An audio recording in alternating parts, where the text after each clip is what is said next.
Hello guys, நான் தான் ten இந்த சேனலுக்கு நீ புதுசாக சப்ஸ்கிரைப் பண்ணிக்கோங்க. நம்ம இன்னைக்கு பார்த்தீங்கன்னா இஎம்ஐ பைக் வீடியோ பற்றி தான் பார்த்துட்டு இருந்தோம். பார்ட் 1 பார்த்துட்டு இருந்தோம். இது பார்த்தீங்கன்னா பார்ட் 2 இருக்க போது. இந்த வீடியோவில் பார்த்தீங்கன்னா என் பைக் நம்ம கேடிஎம் டியூக் 390 வச்சுருக்கேன். பார்த்தீங்களா பேக்கில் நிற்கும். ஓகே, அந்த பைக் வந்து நான் இஎம்ஐயில் தான் எடுத்தேன். அதனால் இஎம்ஐ பற்றி சொல்வேன். பார்ட் 1ல் பார்த்தீங்கன்னா என்ஓசி பற்றி நான் சொல்லியிருந்தேன். என்ஓசி வந்து எப்படி அது வந்து விஷயம் அதெல்லாம் உங்களுக்கு சொல்லியிருந்தேன். அதனால் இந்த வீடியோவில் வந்து ஸ்டார்டிங்கில் வந்து என்ஓசியை பற்றி ஃபஸ்ட்டு இருக்க போகுது. என்ஓசினா என்ன, அதை பற்றி எப்படி அப்ளை பண்ணணும், ஆர்சி புக் எப்படி சேஞ்ச் பண்ணுறதெல்லாம் சொல்கிறேன். அதுக்கு அடுத்து பார்த்தீங்கன்னா எனக்கு ஸ்டோரி. ஒரு சப்ஸ்கிரைபர் என்ன கேட்டிருந்தாருன்னா, ப்ரோ உங்கள் இதை பற்றி சொல்லுங்கள், இங்கே இஎம்ஐ போட்டனால என்னெல்லாம் ப்ராப்ளம் ஃபேஸ் பண்ணிக்கிட்டு கேட்டிருந்தாங்க. அதுவும் நான் சொல்கிறேன். லாஸ்ட்டு வந்து என் பைக் இஎம்ஐயில் பைக் வாங்கலாமா வேண்டாமா அதுவும் பார்த்துடலாம். ஓகே கைஸ், சரி நம்ம வீடியோக்குள்ளே போகலாம். நான் ஃபஸ்ட் பைக்கை உங்களுக்கு காட்டிட்டு அப்படியே வீடியோ கண்டினியூ பண்ணுறேன். நம்ம வாழ்க்கை சும்மா ஏதோ ஒரு பணக்காரனா வாழ்ந்துட்டு செத்தவனோட வாழ்க்கை இருக்கக்கூடாது. ஒரு வாழ்க்கை வரலாறா வாழ்க்கை.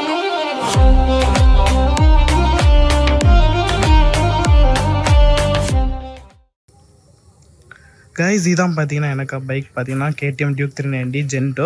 இந்த பைக் பார்த்தீங்கன்னா நான் 2023 மே அப்படின்னா உங்களுக்கு வந்து இப்போ ஜென் 3 இருக்குது தெரியுமா. இந்த பைக் இறங்க முன்னாடி லாஸ்ட் மாடல் இதுதான் ஜென்டோ. இதுதான் லாஸ்ட்டாக இறங்கினது. அதுக்கு அடுத்து வந்து நியூ மாடலுக்கு போயிட்டாங்க. ஓகே, ஏன் வண்டி இப்படி அழுக்காக இருக்குன்னு கேட்டிங்கன்னா, இப்போ தான் ஆஃப் ரோட் போயிட்டு வந்தேன். நீட்டாக வச்சுக்க மாதிரிலாம் கேட்காதுங்க. ஒரு ஆஃப் ரோடு இப்போ தான் ஒரு ட்ரிப் ஜஸ்ட்டு கிட்ட போயிட்டு வந்தேன். அதனால் அந்த ரொம்ப இதை சேர் ஆகிடுச்சு. இப்போ வாஷ் பண்ண போகிறேன். எதனால் உங்களுக்கு காட்டுறேன்னா, நான் வந்து நிறைய ட்ராவல் வீடியோ போடுவேன். ஆனால் யாருமே சப்போர்ட் பண்ணுறதில்ல, லைக்லாம் பண்ணுறதில்ல. அதனால் நான் ஸ்டாப் பண்ணிட்டேன். அதனால் சொல்கிறதுக்கு தான் நான் இனி ஃப்யூச்சரில் வந்து பார்த்திங்கன்னா ட்ராவல் வீடியோ போட கண்டினியூ பண்ண போகிறேன். ஓகே, சொல்கிறதுக்கு வேண்டி தான் நான் அந்த வண்டியை வாஷ் பண்ணாமல் வச்சுருக்கேன். நான் இனி இந்த வீடியோ ரெக்கார்ட் பண்ணிவிட்டு வாஷ் பண்ணிடுவேன் கைஸ். வண்டியை சூப்பராக வச்சுருப்பேன். அதேமாதிரி இந்த நான் வீடியோ போடும்போதெல்லாம் கேட்காங்க, ப்ரோ பைக் நீங்கள் சேல் பண்ணுவீங்களா, நீங்கள் சேல் பண்ணிங்கன்னா எவ்வளோ போகும்னு சொல்லிட்டுலாம் கேட்குறீங்க.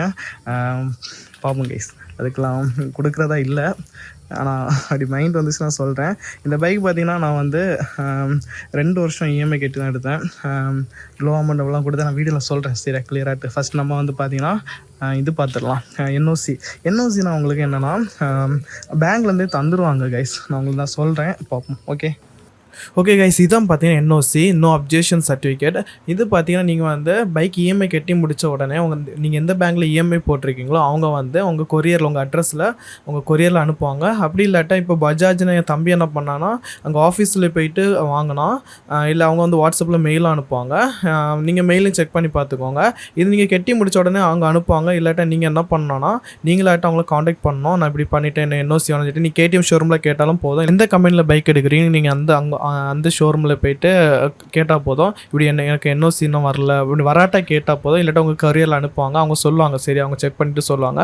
அதுவும் பார்த்தீங்கன்னா 3 மாதம் வேலிடேஷன் இருக்கும் சொல்லுவாங்க. ஆனால் பிரச்சனை இல்லை.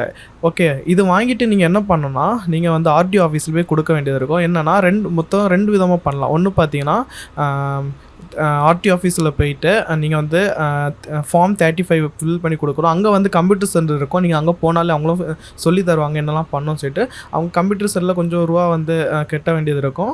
ஆர்டிஓ ஆஃபீஸில் கொடுக்க வேண்டியது இருக்கும். இல்லாட்டா பரிவகன் வெப்சைட் ஒன்று இல்லை, அந்த கவர்மெண்ட் வச்சுருப்பாங்க, அதில் போய்ட்டு அப்ளை பண்ணுற மாதிரி இருக்கும். ஆனால் வெரிஃபைக்கு ஃபோன் பண்ணி கால் பண்ணலாம் கேட்பாங்க.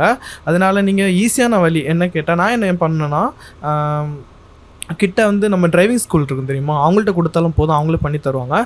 எங்களுக்கு எவ்வளோ ஆச்சுன்னா 1000 ரூபீஸ் ஆச்சு. ஆனால் இது நீங்கள் டைரெக்டாக பண்ணிங்கன்னா ஒரு 200 ரூபீஸோ இல்லை 300 ரூபீஸோ முடிஞ்சிடும். இது இவங்க நம்ம டிரைவிங் லைசன்ஸ் எடுப்போம் தெரியுமா, அவங்கள்ட்ட கொடுத்தீங்கன்னா அவங்க வந்து சர்வீஸ் சார்ஜ் எல்லாம் கேட்பாங்க. சர்வீஸ்னால் நீங்கள் கொடுக்குற இதுக்கு சார்ஜ் கேட்பாங்க. ஓகேவா, அதனால் வந்து என்ஓசி வந்து இப்படி தான் நான் அப்ளை பண்ணேன். என்னென்னா உங்களுக்கு வந்து ஆர்சி புக்கில் வந்து ஃபினான்ஸ் அதில் போட்டிருக்கோம், அதில் நேம் போட்டு நீங்கள் இப்போ எனக்கு வந்து ஹெச்டிஎஃப்சி பேங்க் அப்போ அதில் போட்டு ஹெச்டிஎஃப்சி ஃபினான்ஸ்னுட்டு போட்டிருக்கோம்.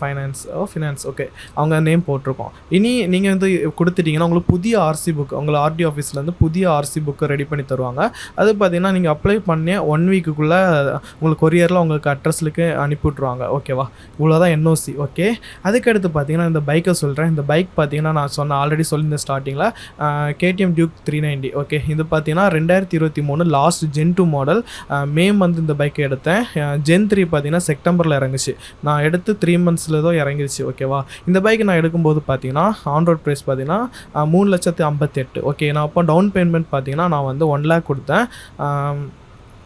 அப்போது நிறைய பேங்க் பார்த்தேன் எது இருக்குன்னு. அப்போ நான் வந்து ஜாபுக்கு போகிறேன். அப்போ எனக்கு சேலரி அக்கௌண்ட் இருந்துச்சு. நான் அதை வச்சு பண்ணேன். நான் HDFC போட்டேன். ஓகேவா, அப்போ அதில் இன்ட்ரெஸ்ட்டு இப்போ நீங்கள் வந்து நிறைய பேர் டவுட் என்னென்னா, ப்ரோ எனக்கு இன்ட்ரெஸ்ட்டு கம்மியாக வேணும், எப்படி ப்ரோ செக் பண்ணுறது, இவ்வளோ இன்ட்ரெஸ்ட் இருந்தால் போடலாம் சொல்லி கேட்பாங்க. ஒரு 8%லேருந்தே போடலாம். சாரி, ஒரு 10%க்குள்ளே இருந்துச்சுன்னா ஓகே ப்ரோ. அதுக்கு மேலே போச்சுன்னா உங்களுக்கு வந்து கட்டி முடிக்கும்போது நல்ல அமௌண்ட் வரும். அது இல்லாமல் நீங்கள் டவுன் பேமெண்ட் பார்த்தீங்கன்னா ஒரு 50,000லாம் கட்டினீங்கன்னா ரொம்ப கஷ்டம் கைஸ். ஒரு குறைஞ்சது 1 lakh என்ன நிறைய பேர் கேட்டுட்ருக்கீங்க. நான் போன வீட்டில் பார்ட் 2 ஃபஸ்ட் ஒன்றில் போட்டிருந்தேன், லாஸ்ட்டில் போட்டிருப்பேன். ஆனால் லாஸ்ட் வரையும் வீடியோ பார்த்து கேட்டிருந்தீங்க. நான் என்ன சொல்லியிருந்தேன்னா, இன்ஸ்டாகிராமில் எதாவது டவுட்ஸ்ன்னு கேளுங்க சொல்லியிருந்தேன். நிறைய பேர் இன்ஸ்டாகிராமில் வந்து டவுட் கேட்டீங்க. நான் சும்மாலாம் ஓகே கரெக்டாக தான் சொன்னேன். நீங்கள் எத்தனை பேர் பார்ப்பீங்களான்னு எனக்கு தெரியாது, அதனால தான் சொன்னேன் நீங்கள் வந்து காண்டாக்ட் பண்ணுங்கன்னு. பார்த்து ஏகப்பட்ட பேர் கேட்டிருந்தீங்க. கமெண்டில் வேறு கொஞ்சம் பேர் தான் கேட்டிருந்தீங்க, ஆனால் இன்ஸ்டாகிராம் நிறைய பேர் காண்டாக்ட் பண்ணியிருந்தீங்க. ரொம்ப சந்தோஷமாக இருந்துச்சு. ஓகே, அப்போ நான் எல்லாத்தையுமே கேட்டிருந்தாங்க. நான் எல்லாத்தையுமே சொன்னேன், ப்ரோ டவுன் பேமெண்ட் 1 lakh கொடுங்க, இப்போ எப்படியாவது 1 lakh கொடுக்க பாருங்கள். ஏன்னா உங்களுக்கு அமௌண்ட் வந்து கட்டி முடிக்கும்போது கொஞ்சம் கொஞ்சம் கம்மியாக வரும், இல்லாட்டா கூடுதலாக கட்ட வேண்டியது இருக்கும். ஓகேவா, நான் இந்த பைக் பார்த்தீங்கன்னா 2 இயர்ஸுக்கு போட்டேன், 24 மந்த்ஸுக்கு போட்டேன். எனக்கு 1 மந்த்துக்கு பார்த்தீங்கன்னா 12,546 rupees கட்ட வேண்டியது இருந்துச்சு. எனக்கு ஜாபு சேலரியோட கொஞ்சம் கூடுதல் என்ன சொல்கிறது, பாதிக்கு பாதியாக இருக்குது. ஓகே, அதனால என்னால் கட்ட முடியும். நான் ஃபஸ்ட் 1 lakh கொடுத்துன்னு சொன்னேன் தெரியுமா, அதில் அவங்க டாக்குமெண்ட் சார்ஜ், அந்த சார்ஜ், பேங்க் ஸ்டாம்ப், அது இதுன்னு சொல்லிட்டு 3,000 rupees பிடிங்கிட்டாங்க கைஸ். ஆமாம், எடுத்துட்டாங்க. அப்போ 97 something கிட்ட தான் நான் டவுன் பேமெண்ட் கொடுக்க வேண்டியதாக இருந்துச்சு. அவங்க ஏன்னா அதுலேருந்து அமௌண்ட் அவங்க எடுத்துட்டாங்க. நான் 1 lakh கொடுத்துருந்ததுலேருந்து எடுத்துட்டாங்க. பாக்கி நான் அவளுக்கு கட்ட வேண்டியது இருந்துச்சு. ஓகேவா, நான் கட்டி முடிக்கும்போது எவ்வளோ ஆச்சுன்னா 4 lakhs ஒரு 18,000 அப்படிக்கிட்ட ஆகிடுச்சு. ஓகே, 4,18,000 சம்திங் கிட்ட வந்துச்சு. எனக்கு சரியாக ஞாபகம் இல்லை. ஓகே, அவ்வளோ கரெக்ட் அதுக்குள்ளே தான் வந்துச்சு. ஆனால் நிறைய பேர் என்ன சொன்னாங்கன்னா, எனக்கு ரிலேட்டிவ்ஸாக இருக்கட்டும், கூட ஃப்ரெண்ட்ஸ்லாம் சொன்னாங்க, இவ்வளோ ஒரு அமௌண்ட் கொடுத்து உனக்கு பைக் எடுக்கணுமா அப்படின்னு கேட்டாங்க. என்ன பண்ணுறதுக்கு, ஆசைப்பட்டு எடுக்க நிறைய பேருக்கு ஆசையாக இருக்குது. என்ன கேட்டால் நான் லாஸ்ட்டு சொல்கிறேன். ஓகே, அந்த பைக் இஎம்ஐ போட்டு வாங்கலாமா வேண்டாமான்னு சொல்லிட்டு இதுதான் எனக்கு கதை. ஓகே, நான் 2 இயர்ஸுக்கு போட்டேன். அதேமாதிரி நிறைய பேர் நான் என்ன டவுட் கேட்குறேன்னா, ப்ரோ நான் டியூக் 200 எடுக்க போகிறேன், நான் வந்து டவுன் பேமெண்ட் 40,000 தான் கொடுப்பேன், எனக்கு ஒரு 4 years வரை இஎம்ஐ போகணுன்னு. ப்ரோ சத்தியமாக சொல்கிறேன், அப்படிலாம் பண்ணாதுங்க. நீங்கள் இஎம்ஐ கெட்டியே நீங்கள் ரொம்ப கஷ்டப்படுவீங்க. எனக்கு ஒரு விஷயம் ஒரு ஆக்சிடென்ட் நடந்து, நான் அதை நான் சொல்கிறேன். இந்த டைமில் தான். ஓகே, எனக்கு பைக்கு வாங்கி செகண்ட் இப்போது 2024 தான். ஓகே, 1 year முன்னாடி ஆக்சிடென்ட் ஆச்சு. என்னென்னா, நாங்கள் ஒரு ட்ரிப்புக்கு போயிட்டு வரும்போது ராங் வே சேலத்தில் வச்சு நாங்கள் வந்துட்டு இருந்தோம். நைட்டு ஒரு 7:30 இருக்கும்னு நினைக்கிறேன். ஆமாம், நல்லா மழை பெய்துட்டு இருந்துச்சு. வந்துட்டு இருந்தோம். என்னென்னா, ராங் சைடு குடிச்சிட்டு டக்குன்னு கிராஸ் ஆகிட்டார். அப்படின்னா அது கிராஸிங்கே இல்லை, அதில் ஒதுங்கி நின்று குடிச்சிருக்காருன்னு நினைக்கிறேன். நாங்கள் வந்துட்டு இருந்தோம், டக்குன்னு கிராஸ் ஆகிட்டார். நான் பிரேக் பிடிச்சி கியர் டவுன் பண்ண முன்னாடி இடிச்சிட்டேன். ஏன்னா நல்ல ஸ்பீடு, அப்படின்னா ஒரு 70 தான் போயிட்டு இருந்தேன், ஒரு ஓவர் ஸ்பீட்லாம் இல்லை, கரெக்டான ஸ்பீடில் தான் போயிட்டு இருந்தேன். அவர் ட்ரிங்க் பண்ணிட்டு டக்குன்னு இடையில பைக் கொண்டு விட்டுட்டாரு. கொஞ்சம் ஆக்சிடென்ட் ஆகிடுச்சு. அதுக்கடுத்து அங்கேருந்து எங்கள் வீட்டுக்கு பார்த்தீங்கன்னா ஒரு 150 கிலோமீட்டர் இருக்கும். ஓகே, ரொம்ப நைட்டில் ரொம்ப கஷ்டப்பட்டேன். ஸ்டே கிடைக்கல, யாருமே இல்லை, என் ஃப்ரெண்டும் நான் மட்டும்தான் இருந்தோம். ஹாஸ்பிட்டலில் இருந்து ரொம்ப கஷ்டப்பட்டோம். பெரிய ஐடியாலாம் இல்லை. ஆனால் வந்து பார்த்தீங்கன்னா எனக்கு கொஞ்சம் சின்ன இன்ஜுரி தான். பைக் பார்த்தீங்கன்னா நான் நைட்டில் நான் பார்க்க முடியல, என்ன உடனே ஆம்புலன்ஸில் ஏற்றி அப்படி விட்டுட்டாங்க. எனக்கு ஆப்போசிட்டில் வந்தவங்களுக்கு ஹெட்டில் நல்லா அடி, அவங்க கொஞ்சம் ப்ராப்ளம் ஆகிடுச்சு. ஓகே, நான் என்ன சொல்ல வரேன்னா, இஎம்ஐ போய்ட்டுருக்கும்போது ஆக்சிடென்ட் ஆச்சுன்னு ரொம்ப கஷ்டம். என்னை கேட்டாங்க ஒரு சப்ஸ்கிரைபர், என்னென்னா ப்ரோ என்னெல்லாம் ப்ராப்ளம் ஃபேஸ் பண்ணிங்க இஎம்ஐனால் கெடுத்தனால அப்படின்னு கேட்டிருந்தாங்க. அது நான் சொல்கிறேன். அப்படி ஆக்சிடென்ட் ஆச்சு. ஓகே, அப்போது ஆக்சிடென்ட் ஆகி பைக் சரி பண்ணுறதுக்கு பில் பார்த்தீங்கன்னா 45,000 ஆயிடுச்சு. ஓகே, நீங்கள் புதுசாக ஒரு பைக்கை நீங்கள் எடுக்கிறீங்கன்னா அவங்க பம்பர் டு பம்பர் சொல்லிட்டு ஒரு விஷயம் உண்டு, 1 yearக்கு தனியாட்டு. இப்போ உங்களுக்கு இன்சூரன்ஸ் இருக்குது தெரியுமா, அதில் வந்து கொஞ்சம் ரூபா கூட எக்ஸ்ட்ரா கேட்டிங்கன்னா ஒரு பம்பர் டு பம்பர்னு ஒரு விஷயம் உண்டு கைஸ். அப்படின்னா அந்த பைக் உங்களுக்கு வந்து ஆக்சிடென்ட்டோ ஏதோ ஆயிடுச்சுன்னா அவங்க வந்து 5% கிட்ட கிளைம் பண்ணலாம். நீங்கள் 5,000னா எனக்கு வந்து பார்த்தீங்கன்னா ஒரு 35 கிட்ட கிளைம் ஆகிடுச்சு. 90% கிட்ட கிளைம் ஆகிடுச்சு. நான் இந்தியா சம்திங் கிளைம் ஆச்சு. ஆனால் என்ன ஃபுல்லாக ஃபஸ்ட்டு ரெடி கேஷ் கொடுக்க வேண்டியது இருக்கும். இப்படி ஃபஸ்ட்டு ஆக்சிடெண்ட் ஓகே லைஃப்பில் என்னால் மறக்க முடியாது அந்த ஆக்சிடெண்ட்டை. ஓகே எத்தனை வருஷம் 15 வருஷம் கிட்ட பைக் ஓட்டுறேன். Okay first accident. அப்போது 45,000 வீட்டில் கேட்கும்போது என்ன சொல்லுவாங்க பார்த்துங்க.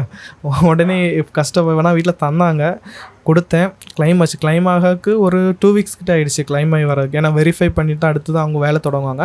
பைக் உடனே எத்தனை நாளில் ரெடி பண்ணி தந்தாங்க? 15 நாளில் ரெடி பண்ணி தந்தாங்க.